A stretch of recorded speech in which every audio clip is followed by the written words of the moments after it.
guys, welcome back to my channel. Today's video, I wanted to share a realization I had not too long ago as I was kind of searching for answers to the questions I had. And one of those questions being why did I need to drink so much, or where did that need to drink so much come from? And as I started digging, it led me back to my childhood, all the way to I was 2 years old. And I want to share this with you because hopefully you can do the same. I encourage you to dig deep into why you need alcohol, or where does the need to drink and drink so much come from. So follow along. I hope this helps. And yeah, let's go back to Rhett Havner in 1987. So I was 2 years old, and according to my parents, and I remember some of it, but not really, but I picked up sports really easily. My motor skills developed at a very young age. When I was 2 years old, I was already riding a bike without training wheels. And, not many 2-year-olds can do that, especially then. And, I was right around the neighborhood, and all the neighbors were like, "Oh my God, look at Rhett, look what he," like, I was getting all this attention. And, obviously at the time I didn't understand what that meant. I just naturally, I liked the attention. Did I really know why? I mean, I guess, yeah, because I was riding a bike, but I didn't understand, oh, there's a 2-year-old riding a bike without training wheels. And then I got a dirt bike when I was 4. I started racing when I was 5. And, I got attention for that. I got attention for winning, doing good. And that got me to thinking that I started to associate attention for doing things, let's say, like out of the ordinary, or that, people my age weren't necessarily doing. And I associated with that attention for love. And that was a theme throughout my childhood and even into adulthood. As I got into junior high, or playing Pop Warner football, I started to understand where the attention was coming from. And, it came from, again, doing things out of the ordinary that maybe people my age or size weren't doing. And for instance, in Pop Warner football, I was pretty small, but, I was a star player most of the time. Maybe not the best player, but one of the top players on the team. I was playing defense and offense, rarely came off the field, and I got a lot of attention for that. I was known as like a big hitter. I could hit hard for my size, for sure. And, I love the attention that it got when I made a good play, or I made a big hit, or whatever the case may be. And that attention translated to me as like, oh, I'm accepted, I belong, I'm cool, whatever that means. And so I started to, everything I did was to get more and more of that attention. I craved it. It was like a dopamine hit.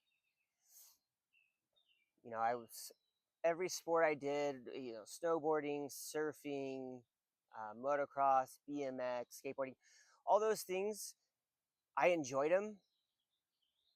But I also enjoyed the attention I got by doing those things. Not a lot of kids I knew growing up did any of those. Maybe a couple, but not all of them. And I was, again, I picked up sports pretty easily, so I was pretty good at most sports I played, except baseball. I was terrible. And when I was doing those sports with friends, like, I always had to be the best, and there were definitely times where my desire to be better than everyone else in my friends group at that particular sport like overshadowed actually enjoying snowboarding. You know, I always had to be the first one down the hill or hitting the biggest jumps.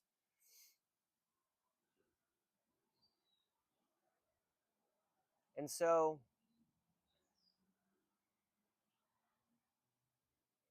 you know, I crave that attention.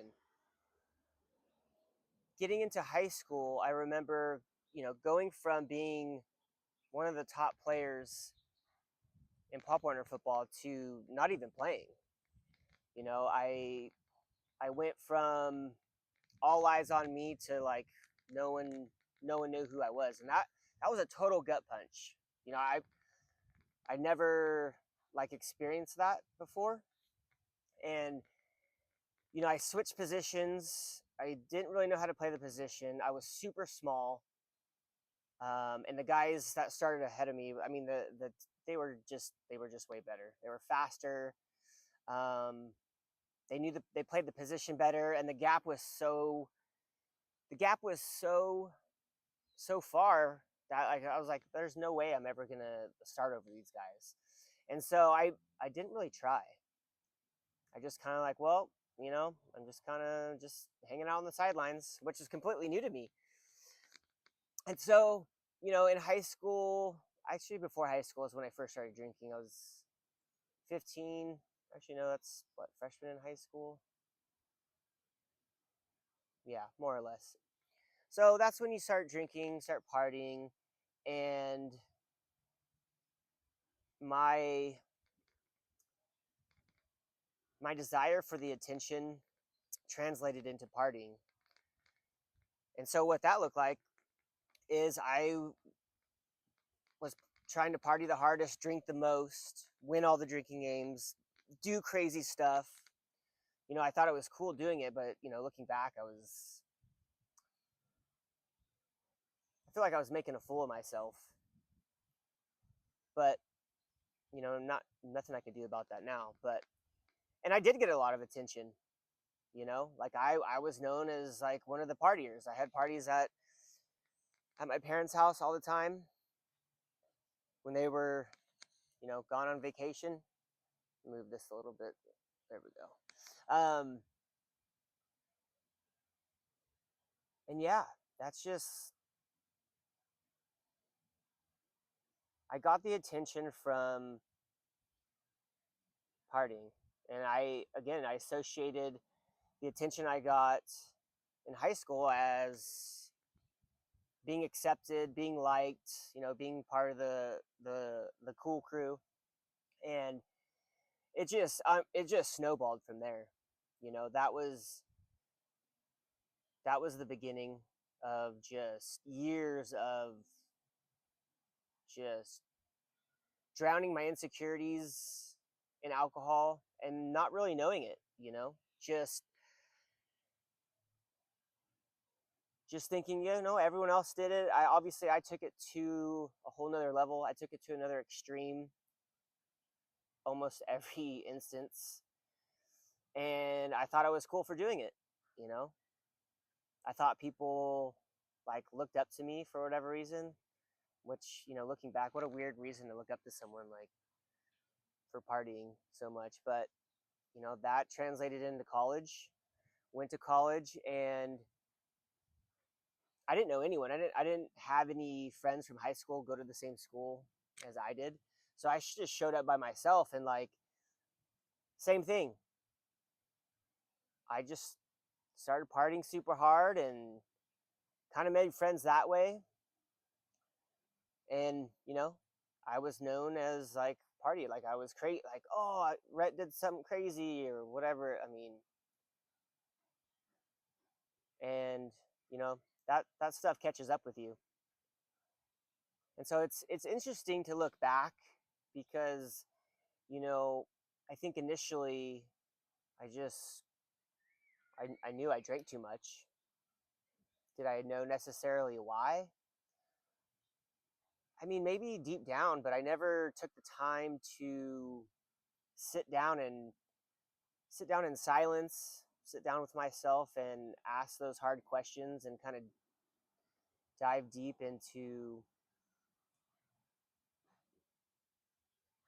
where those bad habits came from and what was the